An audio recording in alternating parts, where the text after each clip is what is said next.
Well, she's not run for several months, closer to 10 than 3, but 8 kickstarts from cold. I guess each bike has its own startup sequence, and essentially the UART's fuel tap hadn't cut off all the petrol, so the cork may need replacing, but after about 8 kicks she slowly started to bark after the 3rd kick, and here she is just ticking over when the outside temperature is about positive 6 degrees centigrade.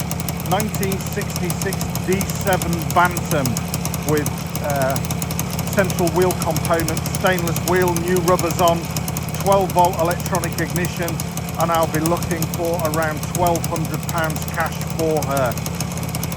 Thanks for watching. Ride safe, everybody.